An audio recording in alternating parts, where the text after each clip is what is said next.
and welcome to Heart Through Humility. My name is Audra, and I'm so grateful you're here. This channel was created to encourage, inspire, and walk alongside individual families navigating the joys and challenges of parenting, marriage, faith, and everyday life. In a world that often celebrates pride, self-promotion, and personal achievement, above all else, Heart Through Humility seeks to reflect the example Christ gave us through his life and teachings. Here we'll explore what it means to live with a humble heart, serve others with love, and trust God through every season of life. On this channel, you'll find honest conversation about parenting, family, relationships, marriage, personal struggles, spiritual growth, and the daily walk with Christ. We talk about real-life challenges, celebrate life's blessings, and seek biblical wisdom that helps us grow closer to God and to one another. Now, I don't claim to have all the answers, but I believe God works powerfully through ordinary people who are willing to surrender their hearts to him. My prayer is that every video encourages you, strengthens your faith, and reminds you that God's grace is sufficient for every challenge you face. Whether you're a mother, a father, a husband or wife, or someone simply seeking a deeper relationship with Christ, you're welcome here. Thank you for joining me on this journey. This is Heart Through Humility. Humility where faith shapes our hearts, humility guides our lives, and Christ remains at the center of it all. Let's grow together. Thanks. Hey guys, it's Audra here. Thanks for joining me on Heart Through Humility. Like I said in my intro video, this podcast is leaning more towards marriage, walk through life in general, in your walk with faith. This is honest, real talk conversations. Sometimes it'll be hard conversations, but we'll get through them together. Thanks for joining me. So today I have my husband here, Stefan Cabello. Hey. Hey. How are you? I'm good. How are you doing? Not too bad. Not too bad. That's good. So, my question is, how's marriage? Do you love marriage? How would you rate your marriage? My Scale of marriage, 1 to 10. 1 to 10. Yes. 10 being the best. Can't be 10, can it? No, it can't be a 10. I thought I'd get some brownie points. No, it's not a 10. I'd say 7 and 8, between 7 and 8. What about 6, 7? No, 6, 7. I would agree with you. Hey. Marriage, guys, it's a work in progress. Nobody out there has a perfect marriage. Because if they had a perfect marriage, then they need to let everybody know what they're doing, because marriage is not perfect. It's not perfect. Everybody has their ups and downs, their flaws, secrets, and that's okay, because if you're with somebody that you are truly compatible with, somebody that is your person, he doesn't like to be called that, but he is my person, then they wouldn't, I guess, beat you down for having flaws, having secrets, or you can talk to them about anything. So there shouldn't be no secrets. But I know marriage is pretty tough. We've been through a lot of stuff, but we've overcome so much, and we only did that with God being in the center of it all. And that's what you want to have. You don't want to go into marriage and thinking it's, oh, butterflies and rainbows. I could tell him anything, I trust him. And then a few years, days, even down the road, you find out something that you didn't know before marriage. And that kind of like has you second guessing, and you don't want to ever second guess. Would you agree with me on that? Or I would agree. Like you said, marriage is hard. Mm-hmm. I don't believe there is one perfect marriage out there.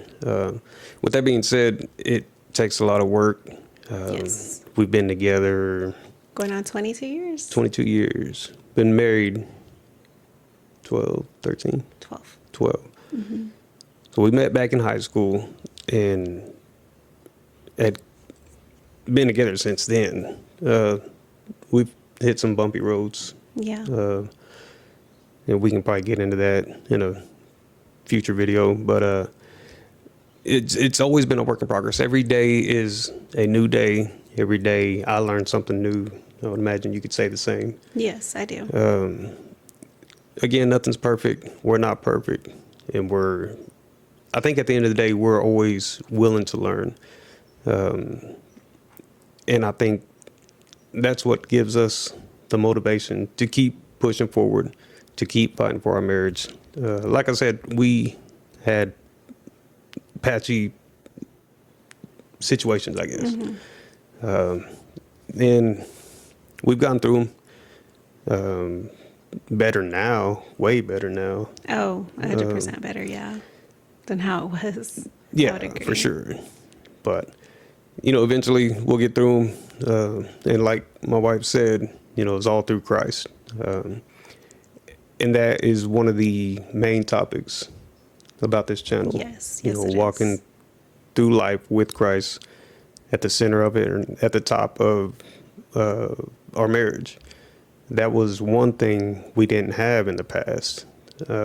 Myself, for sure, and it took a lot of work and a lot of effort on my end to realize that, where I was messing up, where my flaws were, and get on the right path, I guess you could say. So Yeah, I would agree.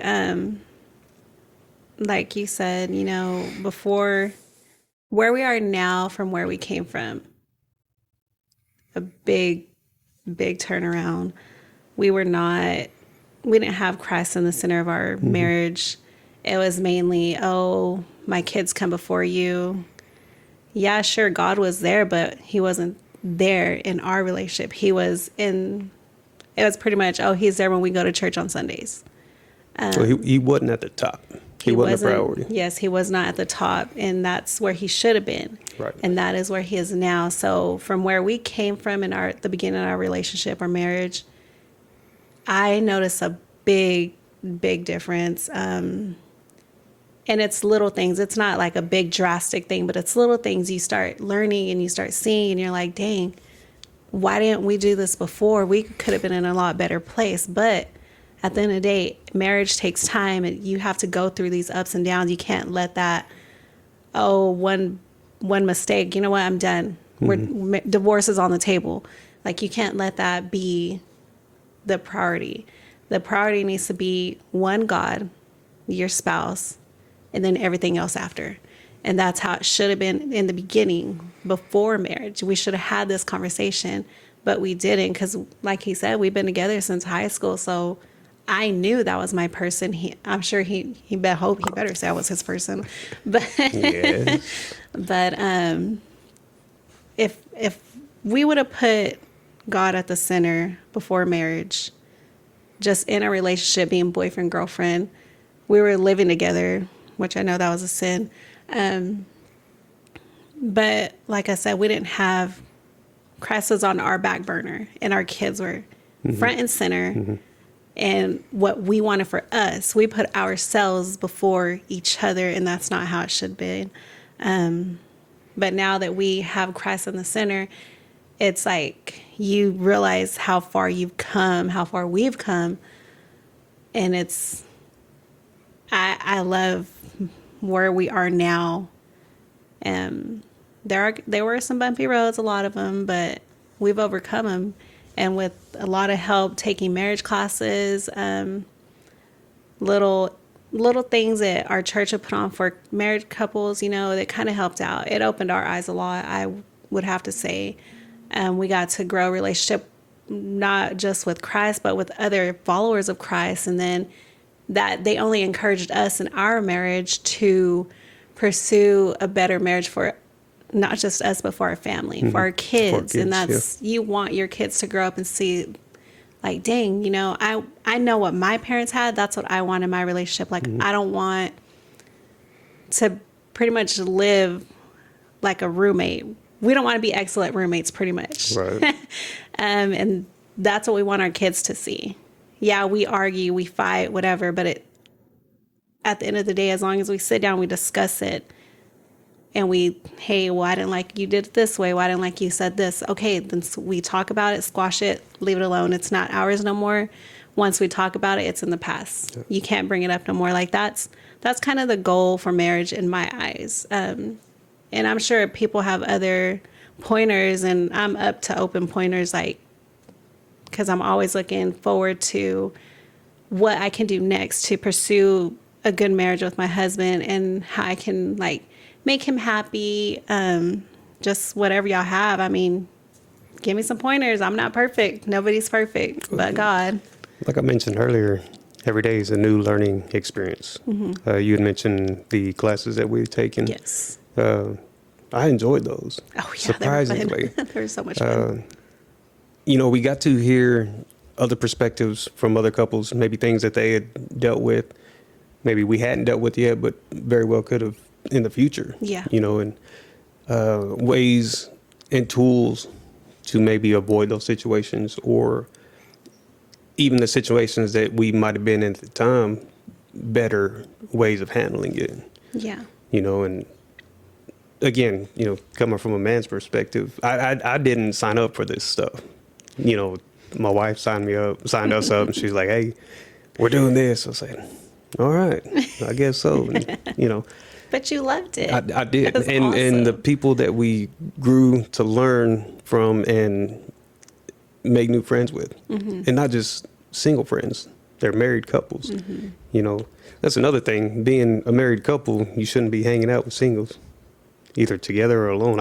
In my opinion, But one thing too, I want to touch back on how you had mentioned Christ was in our lives back in the day, but he was not the very top or the center of us. How you had mentioned the kids. The kids are in the past, anyways. And I'm speaking for myself, were my main priority. Once I brought a child into this life, my love, my attention, my affection, everything went toward them at all times. And that is one thing that has got to be the biggest thing I've learned out of a majority of these marriage classes, was that we've got to put God first, both of us, and then we put each other first. And then the children come. Because one day these kids are going to grow up and they're going to move out of the house. I hear it numerous times where couples have done what we have done, put the children first, and then when the kids move out, go to college, whatever, they're brand new people again. So they've got to learn everything. They're strangers in a sense. And that's what I'm trying to avoid. Yes. When they move out, it's going to be more fun for us, I think. I do too. But yeah, it's like Audra, my wife, had mentioned, Heart Through Humility is based. This channel is focused on marriage in Christ in the center of it all. So if we're always willing to learn. If any of you viewers have any suggestions or topics that maybe you'd like for us to cover and talk about, just put them in the comments. Again, we're always willing to learn. We're not perfect. We encourage you to send us some suggestions on things that we can talk about. And later on, we'll talk about things in our lives. Yes. But for the time being, my wife just wanted to introduce the podcast, let you guys know what it's about, and kind of go from there, see where it leads us. Yeah, I think this is going to be good. But like you guys give us some pointers. We're always willing to learn. And hopefully this podcast helps somebody else in their relationship, their marriage, or even just a relationship walk with Christ. Like, I'm trying to encourage anybody and everybody, single, married, anything, as long as I get that out there and point y'all to Christ, and hey, that's a win for me. But thanks for joining me. Guys, be sure to like, follow, subscribe, put some comments. If y'all want us to talk about something, let us know. We will talk about them. And thanks for joining us here on Heart Through Humility. Thank you. Thank you. Bye.